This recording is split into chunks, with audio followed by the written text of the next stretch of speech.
Gangster विकास Dubey encounter में मारा गया है। उज्जैन से महाकाल लाते वक्त विकास दुबे का इनकाउंटर हो गया है। उसे स्ट्रेचर पर लाला लाजपत राय हॉस्पिटल में लाया गया है। सूत्रों ने दावा किया है कि इस इनकाउंटर में गंभीर रूप से घायल हुए विकास दुबे की मौत हो गई है।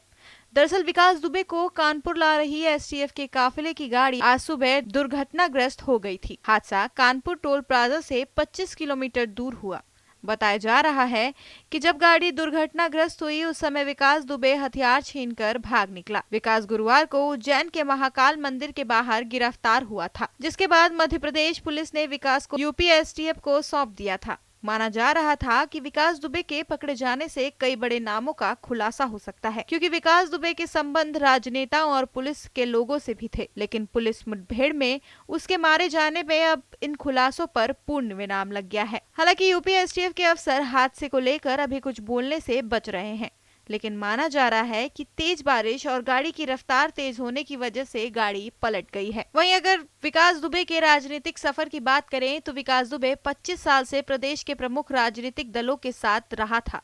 15 साल बसपा के साथ, 5 साल बीजेपी के साथ और 5 साल सपा के साथ रहा था। पंचायत चुनाव के दौरान उसे बसपा से समर्थन मिला, जबकि उसकी पत्नी को सपा का समर्थन मिला था। बसपा सरकार के दौरान ही विकास दुबे ने बिल्हौर, शिवराजपुर, रानिया, चौबेपुर के साथ ही कानपुर नगर में अपना रसूख कायम किया था। इस दौरान शातिर अपराधी विकास दुबे ने कई जमीनों पर अवैध कब्जे भी किए। जेल में बंद रहते हुए हिस्ट्री शीटर विकास दुबे ने शिवराजपुर से नगर पंचायत चुनाव लड़ा और जीत हासिल की थी। कुछ दिन पहले ही विकास दुबे का 2006 का वीडियो सामने आया था। इस वीडियो में वह कहता नजर आ रहा था कि उसे सियासत में लाने का श्रेय पूर्व विधानसभा अध्यक्ष हरिकिशन श्रीवास्तव का है और उन्हें वह अपना राजनीतिक गुरु मानता है। बता दें कि हरिकिशन श्रीवास्तव कानपुर के चौबेपुर विधानसभा सीट से 4 बार विधायक रह चुके हैं। वह बसपा सरकार में विधानसभा अध्यक्ष भी रहे हैं। हालांकि वे पहली बार विधायक जनता पार्टी से बने और बाद में जनता दल और फिर बसपा का दामन थामा। चौबेपुर विधानसभा सीट में हरिकृष्ण श्रीवास्तव को जिताने के लिए बीजेपी के संतोष शुक्ला को 2001 में कानपुर के थाना शिवली के अंदर गोली मारकर हत्या कर दी गई थी। संतोष शुक्ला की इस हत्या में विकास दुबे का नाम सामने आ रहा था। हालांकि वो जेल भी गया, लेकिन कुछ दिन बाद ही कोर्ट से बरी हो गया था। राजनीतिक पृष्ठभूमि तो मेरी पारिवारिक है, मेरी पैदाइशी कहिए तो आप पैदाइशी है। राजनीति में लाने का श्रेय मैंने पढ़ाई में ग्रेजुएशन किया है मैंने, और मैं अच्छा स्कॉलर रहा हूँ अपने टाइम का। राजनीति में लाने का श्रेय मुझे स्वर्गीय हरिकिशन श्रीवास्तव जी का है, जो मेरे राजनीतिक गुरु थे और उत्तर प्रदेश के कई बार मिनिस्टर रहे और उत्तर प्रदेश विधानसभा के अध्यक्ष भी रहे। उन्होंने मुझे राजनीति में लाने का प्रयास किया और उन्हीं के प्रयास से मैं राजनीति में आया। और जिस दिन से मैं राजनीति में आया तो लोगों को मेरे प्रभाव से और मेरी लोकप्रियता से ज्वेलसी होने लगी। आज तक कोई भी ऐसा मामला नहीं है जिसको मैंने अपने हाथ से मैंने कोई अपराध किया हो या मैंने कोई अपराध को बढ़ावा दिया हो। अपराध से मेरा कोई दूर दूर से रिश्ता नहीं है। मेरी राजनीतिक वर्चस्व की जंग है जो मेरे जिंदगी तक और मेरे मरते दम तक जारी रहेगी। हमारे यहाँ हमारी राजनीतिक जंग में कभी भी ऐसा कुछ भी नहीं हुआ कि मैंने किसी को मरवाया हो या किसी को मारा हो या किसी को मारने के लिए प्रेरित किया हो। किसी के ऊपर आरोप लगा देना, आप तो समझते हैं कि उत्तर प्रदेश में होता क्या है कि मर्डर कहीं होता है, फंसाए कई लोग जाते हैं। मर्डर कोई करता है, उसके भाई, उसके खानदान, उसके परिवार, उसके सब सारे लोगों को फंसाया जाता है। ये एक उत्तर प्रदेश की एक ये ट्रेंड बन गया है लोगों का राजनीति में। पुलिस आज भी मेरी विरोधी नहीं है और पुलिस मुझसे कभी भी इस तरह से असहमत नहीं रही। मैं ग्राम प्रधान रहा, बराबर पुलिस दरवाजे आती है, बराबर क्षेत्र के एसओ सीओ साहब जो भी हों, जो बुलाते हैं, मैं आज भी थाने जाता हूं। देखिए, पुलिस ने जो कुछ भी किया मेरे साथ वो राजनीतिक दबाव में किया। पुलिस ने व्यक्तिगत रूप में मैंने ऐसा कोई काम किया और ना पुलिस ने। देखिए, पुलिस को सिर्फ निर्देशित करके उनको दबाव देकर उनसे गलत कराया गया। पुलिस ने जानबूझकर मेरे साथ कोई गलत काम नहीं किया। जी नहीं, जिस दिन उनकी हत्या हुई थी उस समय मैं थाने में अपनी FIR लिखाने गया हुआ था।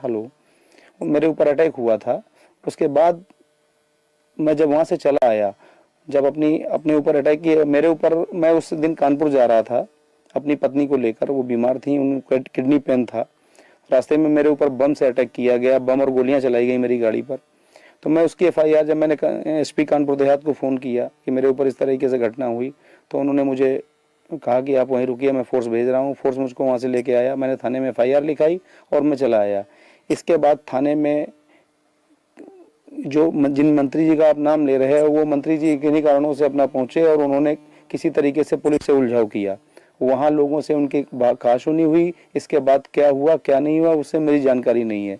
उनकी हत्या की जानकारी या उनके मरने की जानकारी मुझे लखनऊ में। विकास दुबे के वर्चस्व को कम करने के लिए ये सारे मुकदमे फर्जी लगाए गए, जो कि अदालत में सारे खत्म हो चुके हैं। 2-4 मुकदमे अभी ट्रायल पर हैं जिनका मैं फेस कर रहा हूं, और ट्रायल होने के बाद जो भी अदालत निर्णय करेगी उसको मान्य करूंगा। मेरे हिसाब से 45 मुकदमे आज तक मेरे ऊपर खिलाफ कायम किए गए।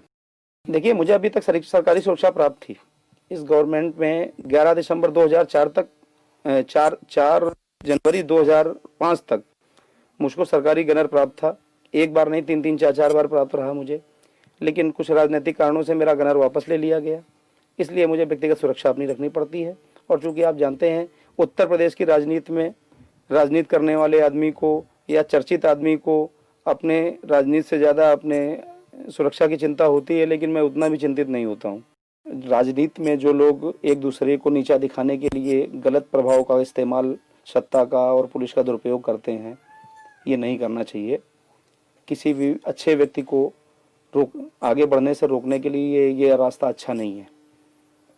अगर किसी को इस तरह रोकना है तो उसके राजनीतिक प्रभाव को कम करिए, उसकी खामियां पब्लिक में बताइए, लेकिन किसी के ऊपर आप फर्जी मुकदमे लगा के बंद करवा दें अपने राजनीतिक प्रभाव के इस्तेमाल से। उत्तर प्रदेश और बिहार में राजनीति में, पुलिस में राजनीति का इतना ज्यादा दखल है कि आगे चल के राजनीतिज्ञों को लेके पब्लिक जूता लेके दौड़ेगी, राजनीति करने वालों को पसंद नहीं करेगी। किसी दिन हिंदुस्तान में 2 स्टेट ऐसे हैं आपके, ये इनमें राजनीतिज्ञों को देखना पब्लिक पसंद नहीं करेगी। वहीं साल 2017 का विकास दुबे का एक और वीडियो सामने आया। इस वीडियो में 2017 में हुई एक हत्या के संबंध में एसटीएफ द्वारा उससे पूछताछ की जा रही है। इसमें विकास दुबे ने बताया था कि कैसे एक हत्या में उसका नाम कथित रूप से डाला गया था, जिसे निकलवाने में बीजेपी के कुछ नेता उसकी मदद कर रहे थे। इस वीडियो में विकास दुबे ने बिल्हौर से बीजेपी विधायक भगवती प्रसाद सागर और बिठूर से बीजेपी विधायक अभिजीत सांगा के नाम का जिक्र किया। इसके अलावा विकास ने ब्लॉक प्रमुख राजेश कमल, जिला पंचायत अध्यक्ष गुड्डन कटियार के नाम भी लिए थे। विकास ने कहा था कि इन नेताओं से उसके राजनीतिक संबंध हैं। हालांकि विकास दुबे को अब एनकाउंटर में मार गिराया गया। इसके साथ ही विकास दुबे के साथ यूपी के कई सफेद पोशों की कहानियां भी दफन हो गई। कुछ ऐसे ही अपडेट्स के लिए जुड़े रहिए डिजिटल चौक के साथ। ये एफिडेविट पढ़ रही हैं, तो इसको देने के लिए क्या तुमने कोई दबाव बनाया था किसी के ऊपर? दबाव जैसा नहीं, लेकिन अपना प्रयास किया था हमने, जो है अपने लोकल लीडर्स और उनसे है जो अपने हमारे यहाँ के प्रबुद्ध लोग हैं उनसे किया था मैंने। कौन कौन है?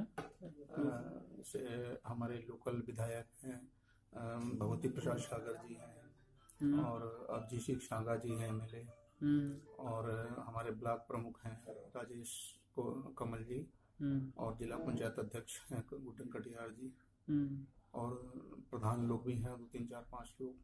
तो इन लोगों ने क्या डराया धमकाया? नहीं, डराया धमका नहीं था, ये इन लोगों को समझाया था कि देखो अगर ये नहीं है और ये फर्जी हैं तो इनकी मदद करो, अगर ये मुल्जिम हैं तो कोई बात नहीं, लेकिन ये चूंकि फर्जी हैं इसलिए आप इनके लिए जो है कुछ जो भी साफ करना है वो निकालना। तो तुम्हारी पत्नी ने तो नहीं डराया धमकाया? नहीं, पत्नी मेरी कभी जाती नहीं है, पत्नी मेरा बच्चों बराबर है गाँव। वो खाली बैठक जो जिला पंचायत की बैठक होती है बस उतनी। तो ये इन लोगों से जो माननीय लोग हैं तुम्हारी बात होती है? जी हाँ, टेलीफोनिक? हाँ, टेलीफोनिक भी होती है, आने जाने से मुलाकात भी होती है।